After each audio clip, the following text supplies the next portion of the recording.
শ্রদ্ধা নেবে কঠিন সিদ্ধান্ত, ওলটপালট হয়ে যাবে শ্রদ্ধা অভয়ের জীবন। হ্যালো বন্ধুরা, ভাগ্যরেখা ধারাবাহিকের 231তম পর্বের আপডেট নিয়ে চলে আসলাম আপনাদের মাঝে। তো 231তম পর্বে আপনারা দেখতে পারবেন অভয় শ্রদ্ধাকে জিজ্ঞাসা করে, কি হয়েছে শ্রদ্ধা, আমাকে বলো। শ্রদ্ধা বলে, আমাদের হাত থেকে ওই বড় ডিলটা বেরিয়ে গেছে অভয়, ওনারা অন্য কারোর সাথে কাজ করতে চান, আমাদের সাথে নয়। অভয় বলে, কিন্তু কেন শ্রদ্ধা, ওনারা কিভাবে আমাদের সাথে এরকমটা করতে পারে? কীর্তি তখন ওদেরকে জিজ্ঞাসা করে, এটা ওই 50 লাখ টাকার টেন্ডারের ডিলটা, তাই না? অভয় বলে, হ্যাঁ, এই কাজটা যদি হয়ে যেত তাহলে সব ধার বাকি শোধ হয়ে যেত, আর কোনো কাজ আটকে থাকতো না। বরুণ বলে, কিন্তু এরকম একটা সময় ওরা কি করে নিজেদের সিদ্ধান্ত বদলাতে পারে, তাও আমাদের সাথে না দেখা করে? শ্রদ্ধা তখন বরুণকে বলে, বরুণজি, আমার তো মনে হয় ওনারা আগেই সিদ্ধান্ত নিয়ে নিয়েছিলেন অন্য কোম্পানির সাথে কাজ করার, আমাদেরকে তো শুধু এতদিন ওনারা ঘোরাচ্ছিলেন। তখনই অভয়ের মা রেগে শ্রদ্ধাকে বলে, আরে তুমি আরো এই অপয়া মেয়েটাকে নিজের বুকে আগলে রাখো শ্রদ্ধা, আরে এই বাচ্চা যতদিন তোমার সাথে থাকবে তোমার ভাগ্য তোমাকে এভাবেই ঠকাতে থাকবে। অভয়ের বাবা তখন অভয়ের মাকে বলে, তনুজা, তুমি সব খারাপ কিছুর দোষ এই ছোট বাচ্চাটার উপর কেন চাপিয়ে দাও? তখনই অভয়ের মা বলে ওঠে, আরে তুমি আমাকে কেন দোষ দিচ্ছ? এখানে সবাই দেখেছে যতক্ষণ অভয়ের হাতে সিয়া ছিল ততক্ষণ অভয়ের কাছে কাজ আসছিল, কিন্তু যখনই শ্রদ্ধা ওই সানভিকে কোলে নিয়ে কাজের কথা বলতে গেল তখনই এরকম একটা দুঃসংবাদ শোনা গেল। আরে এটাই তো সব থেকে বড় প্রমাণ, আর এই প্রমাণের কাছে আর অন্য কোনো প্রমাণের দরকারই নেই। শ্রদ্ধা তখন অভয়ের মাকে বলে, মা, আপনি এরকম কেন বলছেন? কাজের সাথে সিয়া আর সানভির কি যোগাযোগ রয়েছে? আর তার থেকেও বড় কথা হলো, এই কাজটা তো কখনো আমাদের ছিলই না। অভয়ের বাবা তখন বলে ওঠে, শ্রদ্ধা একদম ঠিক কথা বলেছে, আর তনুজা, তোমার মনে যে বিষটা তৈরি হয়েছে সেটা তুমি বের করে ফেলে দাও, আর এরকম সবার মধ্যে বিষ ঢালা বন্ধ করো তুমি। তখন অভয়ের মা মনে মনে বলতে থাকে, এই সানভি তো আমাদের জীবনে একেবারে বিষ ঢেলে দিয়েছে, এই সানভিকে আমি আমাদের বাড়ির থেকে আর আমাদের জীবন থেকে বের করে তারপরেই শান্ত হব। অভয়ের মা তখন শ্রদ্ধাকে বলে ওঠে, এই মেয়েটার অশুভ ছায়া পড়েছে আমাদের বাড়িতে, যাও শ্রদ্ধা, তুমি গিয়ে ওকে নিজের বাপের বাড়িতে দিয়ে আসো, ওকে তুমি আমাদের বাড়ির থেকে দূরে রাখো। তখনই শ্রদ্ধা বলে ওঠে, মা, আপনি এটা কি বলছেন? সানভি আমার মেয়ে, আর ওকে ছাড়ার কথা আমি কখনো ভাবতেই পারি না। তখনই ঋতু পিসিও শ্রদ্ধাকে সাপোর্ট করে বলে, আচ্ছা তনুজা বৌদি, যদি আমার মা তোমাকে বলতো আরতিকে নিজের বাপের বাড়িতে গিয়ে রেখে আসতে, তাহলে কি তুমি চুপচাপ বসে থাকতে? তুমি কি আমার মায়ের কথা মেনে নিতে বৌদি? অভয়ের মা তখন বলে, ঋতু, তোমার কি এসব কিছু মজা মনে হচ্ছে? আরে এই সানভির কারণে আমাদের হাত থেকে এত বড় ভালো একটা ডিল হাতছাড়া হয়ে গেছে। ঋতু পিসি বলে, হে ভগবান, বৌদি তুমি একই কথা আর কতবার বলবে? বাড়িতে যদি ছোট কিছুও ঘটে সেটা নিয়েও তুমি বড় তামাশা করে দাও, সবকিছুর দোষ তুমি ওই ছোট্ট বাচ্চাটার উপরে চাপিয়ে দাও। তুমি কেন ওর সাথে এরকম করো? কি শত্রুতা আছে তোমার ওই বাচ্চাটার সাথে? অভয়ের মা তখন বলে, ঋতু, আমি যেটা দেখতে পাচ্ছি সেটাই আমি বলছি, আমাদের বাড়িতে যত ঝামেলা ঝগড়া খারাপ জিনিস এসেছে সেই সব কিছু এই বাচ্চাটার আসার পরেই হয়েছে। আরে ওকে দেখে তো নিষ্পাপ মনে হয়, কিন্তু আসলে ও আমাদের বাড়ির জন্য একটা কালো ছায়া, যা আমাদের পরিবারকে তছনছ করতে এসেছে। আমার মনে হয় আমাদের পুরোহিতকে ডেকে বাড়িতে ভালো মতো পুজো করাতে হবে।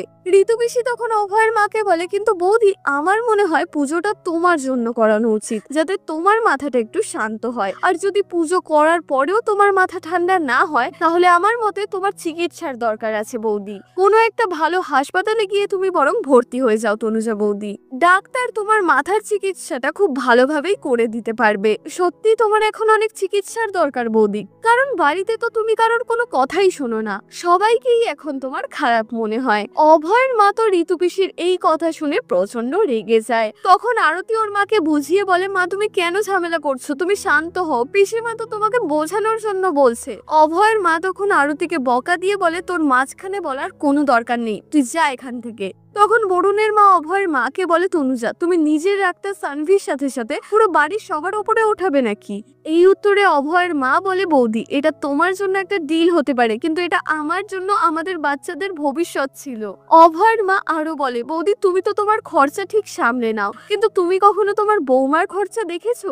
ও মাস গেলে কত টাকা খরচ করে সেই ব্যাপারে তুমি কিছু জানো? তুমি জানো না নিশ্চয়ই, তাই না? দাঁড়াও বৌদি, আমি এক্ষুনি তোমার বৌমার খরচের বিলটা নিয়ে আসছি। এই বলে বলে অভয়ের মা একটা বিল হাতে করে নিয়ে আসছিল। তবে তখনই অভয়ের মা পা স্লিপ করে ওখানেই পড়ে যাচ্ছিল। তবে সেই সময় অভয়ের বাবা অভয়ের মাকে ধরে নেয়। আর এই দেখে তো কীর্তি হেসে ফেলে। শ্রদ্ধা তখন কীর্তিকে চুপ করতে বলে। কীর্তি তো হাসতে হাসতে বলে, আরে কাকিমার আচরণগুলোই এরকম যে উনি বারবার পড়ে যান। শ্রদ্ধা বলে, চুপ কর কীর্তি, আর এক্ষুনি মায়ের কাছে তুই ক্ষমা চা, উনি তোর থেকে অনেক বড়। কীর্তি তখনই হেসে বলে ওঠে, আমার তো মনে হচ্ছিল এখানে কোনো একটা কমেডি ফিল্ম চলছে আর হিরোইন কথা বলতে বলতেই উল্টে পড়ে গেছে। কীর্তি বলে, কাকিমা আমি আপনার জন্য কেক বানাবো, আপনি খাবেন তো? বরুণ তখনই কীর্তিকে ধমক দিয়ে বলে, ব্যাস কীর্তি চুপ করো তুমি এবার।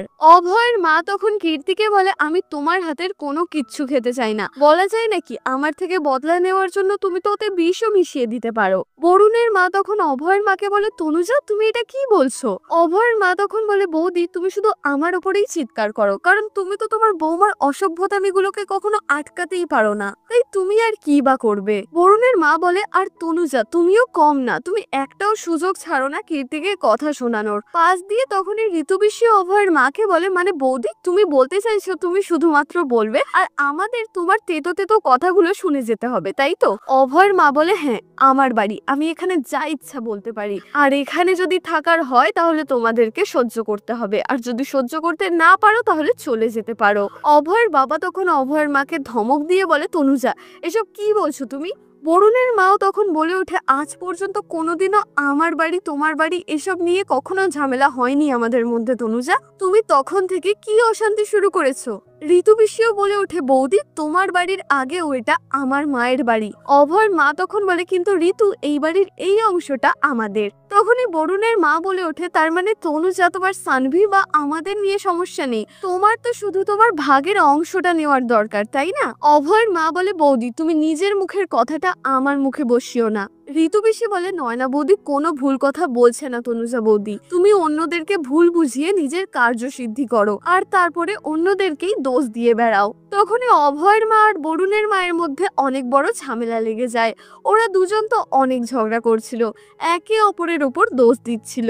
ধীরে ধীরে তো সবাই ঝগড়া করতে শুরু করে দেয়। তখন রেগে বরুণের বাবা চিৎকার করে বলে ওঠে, ব্যাস এবার চুপ করো তোমরা। অভয়ের বাবাও তখন অভয়ের মাকে বলে, তনুজা তুমি আমাদের পরিবারের সামনে আমাকে অনেক ছোট করেছো, আর না এবার তুমি থামো, নিজেদের মধ্যে এভাবে ঝামেলা করা বন্ধ করো। বরুণের বাবাও তখন বরুণের মাকে বকা দিয়ে বলে, নয়না তুমি এই বাড়ির বড় বউ, তোমার ছোটদেরকে বোঝানো উচিত, আর তার জায়গায় তুমি সবার সাথে ঝামেলা করছো, এটা তুমি ঠিক করনি, তুমি কি ভদ্রতা ভুলে গেছো? অভয়ের বাবা বলে, দাদা তুমি বৌদিকে কিছু বলো না, বৌদির এখানে কোনো দোষ নেই, তনুজার হয়ে আমি তোমাদের থেকে ক্ষমা চাইছি। বরুণের বাবা বলে, এরকম কোনো ব্যাপার নয় অনুজ, ক্ষমা চাওয়ার কোনো দরকার নেই, আর নয় না আমি তোমার থেকে এরকমটা কখনোই আশা করিনি, এরকম একটা সময় তুমি সবাইকে বোঝানোর জায়গায় নিজেই ঝামেলা করছো, এসব শেখাবে তুমি নিজের পরের জেনারেশনকে? তখনই অভয়ের মা কিছু একটা বলতে যাচ্ছিল, তবে অভয়ের বাবা ঝামেলা থামানোর জন্য অভয়ের মাকে ধরে ঘরে নিয়ে চলে যায়। তারপরে সবাই যে যার ঘরে চলে যায়।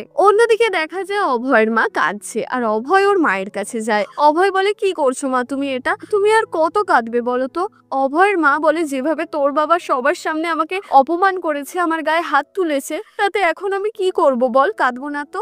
অভয় বলে, কিন্তু মা বাবা তোমার গায়ে কখন হাত তুললো? অভয়ের মা তখন বলে, তুই দেখলি না তোর বাবা সবার সামনে দিয়ে আমাকে টেনে টেনে কিভাবে ঘরের মধ্যে নিয়ে আসলো, সেটা তো গায়ে হাত তোলারই সমান। আরে গোটা বাড়িতে উনি আমাকে এত কথা শুনিয়েছেন যে এখন আমি বাড়ির কাউকে মুখ দেখানোর মতো অবস্থায় নেই। এদিকে দেখা যায় বরুণের বাবা বরুণের মাকে বকা দিচ্ছিল। বরুণের বাবা বলছিল, ঝামেলা করা ছেড়ে দিতে পারতে, কিন্তু তারপরেও তুমি ঝগড়া করে গেলে তনুজার সাথে। নয়না বাড়িতে সুখ শান্তি সমৃদ্ধি এই সব কিছু বজায় রাখার দায়িত্ব বড়দের হাতে থাকে। তখনই কীর্তি বলে ওঠে, আর কাকিমার কোনো দায়িত্ব নেই বাবা? আপনি তো নিজেই দেখলেন উনি সবার সামনে আমাকে আর মাকে কতগুলো কথা শোনালেন, উনি কত উল্টোপাল্টা কথা বলছিলেন আমাদের ব্যাপারে। বরুণের বাবা তো তখন কীর্তিকেও বকা দিয়ে দেয়। তিনি কীর্তিকে বলেন, তুমি জানো না বড়রা কথা বললে তার মাঝে কথা বলতে নেই? বরুণও তখন কীর্তিকে ইশারা করে চুপ করতে বলে। এদিকে অভয়ের মা অভয়কে বলে, মাঝখানে তোর বাবা এসে আমাকে যেভাবে কথা শুনিয়েছে, আমি জানি এই ব্যাপারটার ফায়দা নিশ্চয়ই নয়না বৌদি তুলবে। আরে উনি তো আরো আমাকে কথা শোনানোর সুযোগ পেয়ে গেল। অন্যদিকে বরুণের মা বরুণের বাবাকে বলে আজ তুমি ভুল করেছো আমাকে তনুজার সামনে বকা দিয়ে। ও তো এমনিতেই কখনো আমার কথা শুনতো না, আর এখন তো আরোই আমার কথা শুনবে না। এদিকে অভয়ের মা অভয়কে বলে আমি চুপচাপ বসবো না, যতক্ষণ না আমি ওই অপয়া বাচ্চাটাকে বাড়ি থেকে বের করতে পারছি ততক্ষণ আমি শান্ত হতে পারবো না। অভয়ের মা অভয়কে ভুল বোঝায়। অভয়ের মা অভয়কে বলে আরে অভয় তুই কেন বুঝতে পারছিস না, ওই অপয়া বাচ্চাটার জন্য তোর বাবার আর আমার প্রথমবার এত বড় একটা ঝগড়া হলো। এই সব কিছু ওই অপয়া মেয়েটার জন্যই হয়েছে। জানি না ওই বাচ্চাটা এই বাড়িতে থাকলে আর কত ঝামেলা আমাদের সহ্য করতে হবে, আর কতই বা লোকসান হবে আমাদের। তারপর দেখা যায় অভয় ঘরে আসলে শ্রদ্ধা অভয়কে বলে অভয় এখন মা কেমন আছেন। অভয় বলে এত কিছু হওয়ার পর তোমার কি মনে হয় মা কেমন থাকবে। আর তখনই সিয়া কাঁদতে শুরু করে। সিয়ার কান্নার আওয়াজ শুনে অভয় ভাবে হয়তো সানভি কাঁদছে। অভয় বলে আরে শ্রদ্ধা তুমি আগে এই সানভিকে চুপ করাও, এমনিতেই বাড়িতে সব ঝামেলা ওই সানভির কারণেই হচ্ছে। শ্রদ্ধা তখন বলে ওঠে অভয় আপনি এত রাগ করছেন কেন, কি হয়েছে আপনার। আর এখানে সানভি কাঁদছে না, সিয়া কাঁদছে। তারপরেই শ্রদ্ধা অভয়কে বলে অভয় আমাদের বাচ্চাদেরকে ভ্যাকসিন দেওয়াতে নিয়ে যেতে হবে। তবে অভয় তো শ্রদ্ধার কোনো কথা শুনে না, ওখান থেকে চলে যায়। পরবর্তী সিনে দেখা যায় শ্রদ্ধা ঘরের কাজ করে এসে দেখে অভয়ের মা সিয়াকে কোলে ধরে রয়েছে। শ্রদ্ধা তখন অভয়ের মাকে বলে মা আমাকে সিয়া আর সানভিকে ভ্যাকসিন লাগাতে নিয়ে যেতে হবে। তখন অভয়ের মা শ্রদ্ধাকে বলে সিয়ার ভ্যাকসিন তো লাগানো হয়ে গেছে শ্রদ্ধা, অভয় সকালবেলা ওকে নিয়ে গিয়ে ভ্যাকসিন লাগিয়ে দিয়েছে। শ্রদ্ধা বলে কিন্তু অভয় তো আমাকে কিছু এই বিষয়ে বলেনি। তখন অভয়ের মা বলে সবকিছু কি তোমাকে বলে করতে হবে। শ্রদ্ধা বলে অভয় শুধুমাত্র সিয়াকে নিয়ে গেল, সানভিকে নিয়ে গেল না। তারপরে শ্রদ্ধা নিচেই সানভিকে কোলে নিয়ে চলে যায় ভ্যাকসিন দেওয়াতে। এদিকে অভয়ের মা অভয়কে বলে শ্রদ্ধা শুধুমাত্র সানভিকে ভ্যাকসিন দেওয়াতে নিয়ে গেছে, সিয়াকে নিয়ে যায়নি। অভয়ের মা তো শ্রদ্ধার বিরুদ্ধে অভয়ের কানে বিষ ঢেলে দেয়। আর তারপরেই শ্রদ্ধা আসলে অভয়ের সাথে শ্রদ্ধার ঝামেলা বেঁধে যায়। আর তখন অভয়ের মা মনে মনে বলে এইভাবেই শ্রদ্ধা আমি তোমাকে সানভির থেকে দূরে করব, আমি এমন পরিস্থিতি তৈরি করব যাতে তুমি সানভিকে ছাড়তে বাধ্য হও, তাহলে আর আমাদের জীবনে কোনো সমস্যা থাকবে না, আর এই অপয়া সানভিও দূর হয়ে যাবে। আগে দেখা যায় অভয়ের মা একটা অনাথ আশ্রমে সানভিকে রেখে দিতে যাচ্ছে। শ্রদ্ধা তখনই হাতে নাতে অভয়ের মাকে ধরে ফেলে। শ্রদ্ধা বলে আপনি এটা কি করছেন মা, আপনি এতটা নিচে কিভাবে নামতে পারেন যে আপনি একটা বাচ্চাকে অনাথ আশ্রমে দিয়ে দিচ্ছেন, তাও আবার আমাদের বাড়ির মেয়েকে। তখন অভয়ের মা বলে শ্রদ্ধা অভয় ও সানভিকে নিজের কাছে রাখতে চায় না, তাই এখন তোমার কাছে দুটো রাস্তা আছে, হয় তুমি নিজের পরিবারকে বেছে নেবে আর নয়তো এই অপয়া বাচ্চাটাকে বেছে নেবে। শ্রদ্ধা তো অভয়ের মায়ের কথা শুনে ওখান থেকে চলে যায়। তো বন্ধুরা আপনাদের কি মনে হয় শ্রদ্ধা পরিবার আর সানভির মধ্যে কাকে বেছে নেবে সেটা আমাকে কমেন্ট করে অবশ্যই জানাবেন। তাহলে দেখা হচ্ছে পরের ভিডিওতে, ততক্ষণ ভালো থাকবেন সুস্থ থাকবেন, টাটা।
হ্যালো, জি ভাই। হ্যাঁ ভাই বলে। আচ্ছা আচ্ছা ঠিক আছে তাহলে।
তুমি একটা লোক এই এক